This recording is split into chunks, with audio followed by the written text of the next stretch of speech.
Chapter 10. Power of the Mastermind. The Driving Force. The ninth step towards riches. Power is essential for success in the accumulation of money. Plans are inert and useless without sufficient power to translate them into action. This chapter will describe the method by which an individual may attain and apply power. Power may be defined as organized and intelligently directed knowledge. Power, as the term is here used, refers to organized effort, sufficient to enable an individual to transmute desire into its monetary equivalent. Organized effort is produced through the coordination of effort of two or more people, who work toward a definite end in a spirit of harmony. Power is required for the accumulation of money.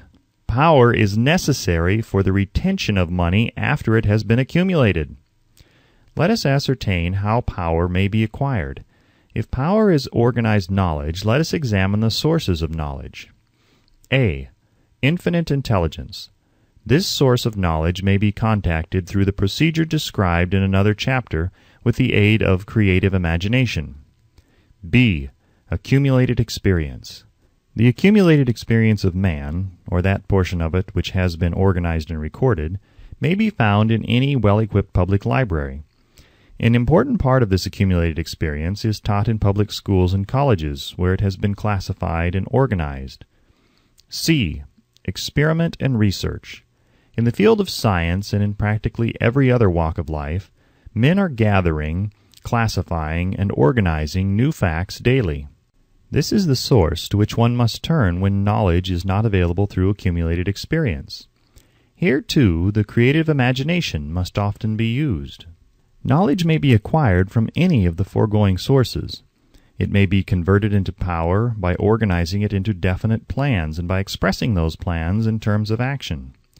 Examination of the three major sources of knowledge will readily disclose the difficulty an individual would have if he depended upon his efforts alone in assembling knowledge and expressing it through definite plans in terms of action. If his plans are comprehensive, and if they contemplate large proportions, he must generally induce others to cooperate with him before he can inject into them the necessary element of power. Gaining power through the mastermind.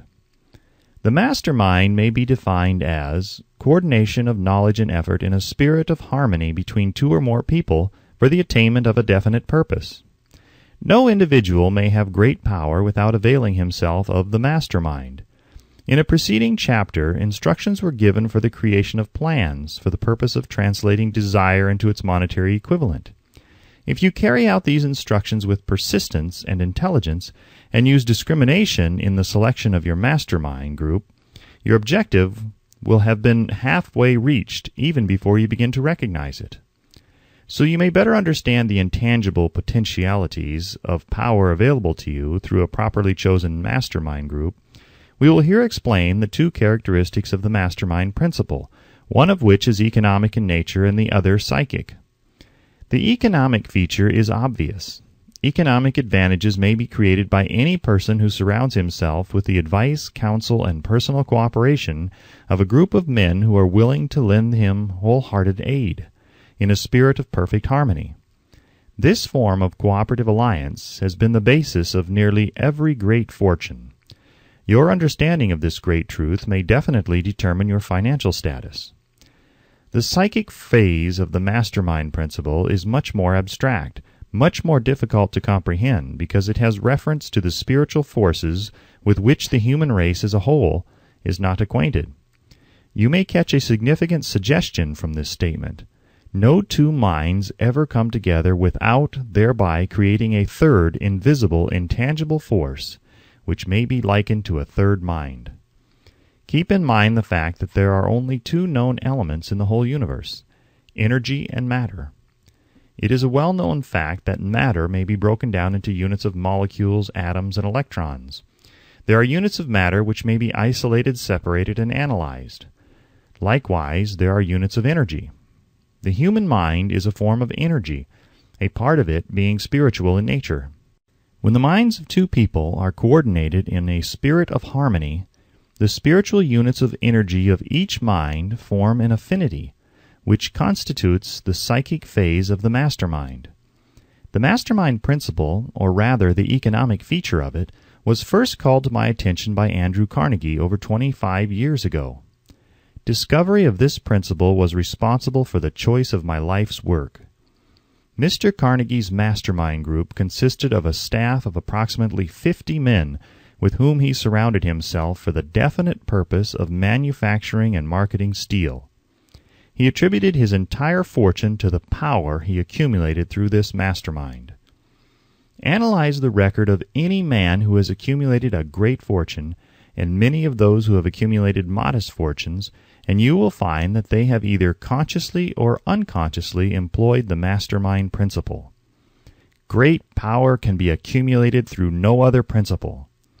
Energy is nature's universal set of building blocks, out of which she constructs every material thing in the universe, including man and every form of animal and vegetable life.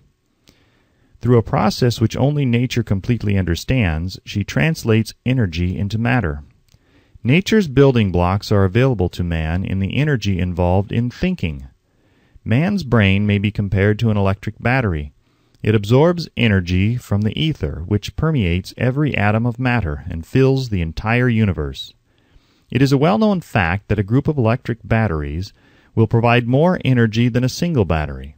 It is also a well-known fact that an individual battery will provide energy in proportion to the number and capacity of the cells it contains. The brain functions in a similar fashion. This accounts for the fact that some brains are more efficient than others and leads to this significant statement. A group of brains, coordinated or connected in a spirit of harmony, will provide more thought energy than a single brain, just as a group of electric batteries will provide more energy than a single battery. Through this metaphor, it becomes immediately obvious that the mastermind principle holds the secret of the power wielded by men who surround themselves with other men of brains. There follows now another statement which will lead still nearer to an understanding of the psychic phase of the mastermind principle. When a group of individual brains are coordinated and function in harmony, the increased energy created through that alliance becomes available to every individual brain in the group. It is a well-known fact that Henry Ford began his business career under the handicap of poverty, illiteracy, and ignorance.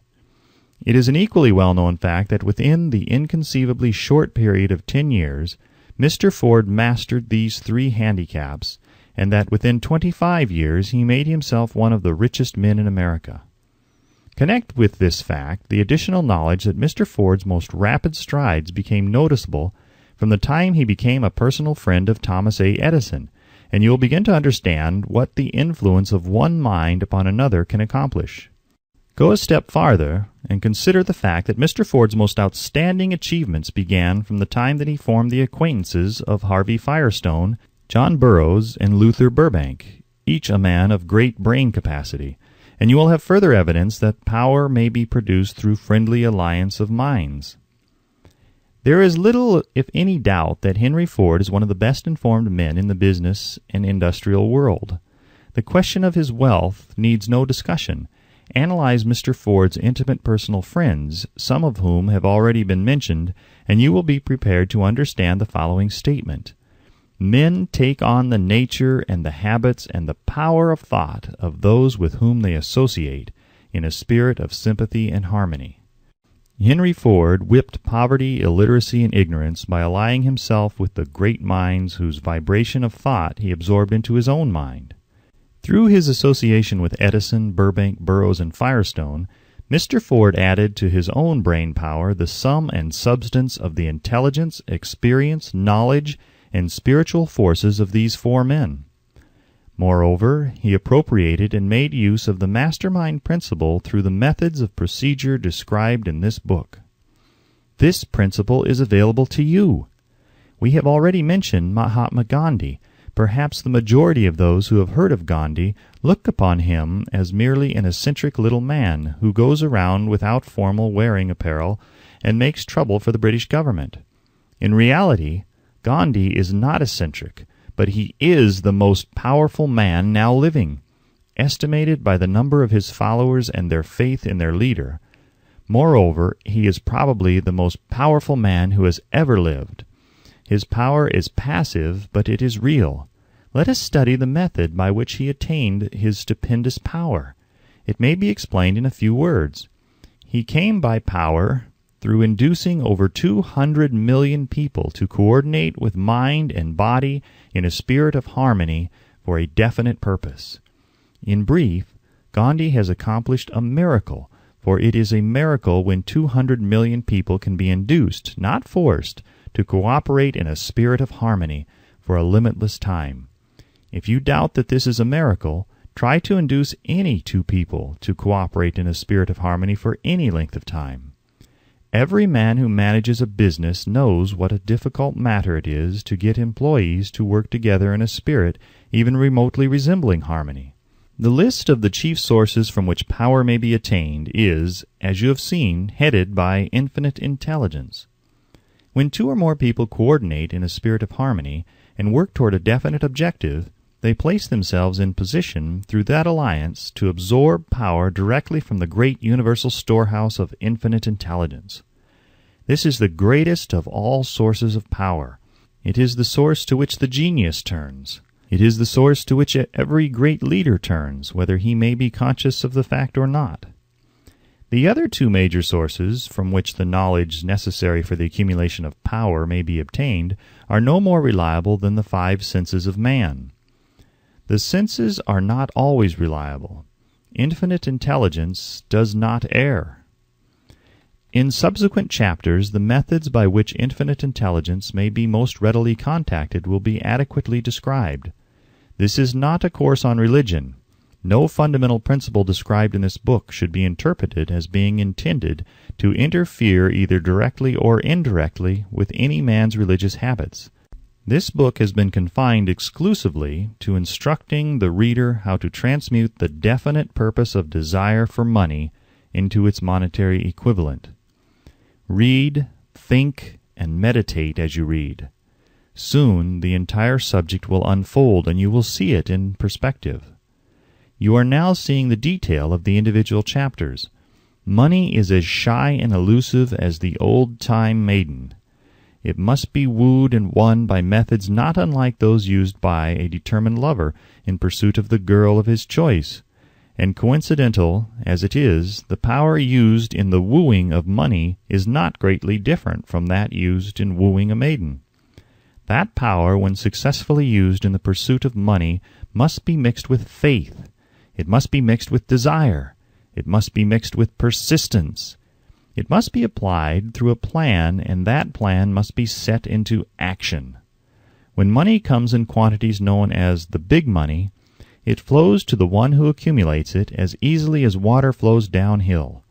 There exists a great unseen stream of power which may be compared to a river, except that one side flows in one direction, carrying all who get into that side of the stream onward and upward to wealth, and the other side flows in the opposite direction, carrying all those who are unfortunate enough to get into it, and not able to extricate themselves from it, downward to misery and poverty. Every man who has accumulated a great fortune has recognized the existence of this stream of life. It consists of one's thinking process. The positive emotions of thought form the side of the stream which carries one to fortune. The negative emotions form the side which carries one down to poverty. This carries a thought of stupendous importance to the person who is following this book with the object of accumulating a fortune. If you are in the side of the stream of power which leads to poverty, this may serve as an oar by which you may propel yourself over into the other side of the stream. It can serve you only through application and use. Merely reading and passing judgment on it, either one way or another, will in no way benefit you. Some people undergo the experience of alternating between the positive and negative sides of the stream, being at times on the positive side and at times on the negative side. The Wall Street crash of '29 swept millions of people from the positive to the negative side of the stream. These millions are struggling, some of them in desperation and fear, to get back into the positive side of the stream. This book was written especially for those millions. Poverty and riches often change places. The crash taught the world this truth, although the world will not long remember the lesson. Poverty may and generally does voluntarily take the place of riches. When riches take the place of poverty, the change is usually brought about through well-conceived and carefully executed plans. Poverty needs no plan. It needs no one to aid it, because it is bold and ruthless. Riches are shy and timid. They have to be attracted. Anybody can wish for riches, and most people do. But only a few know that a definite plan plus a burning desire for wealth are the only dependable means of accumulating wealth.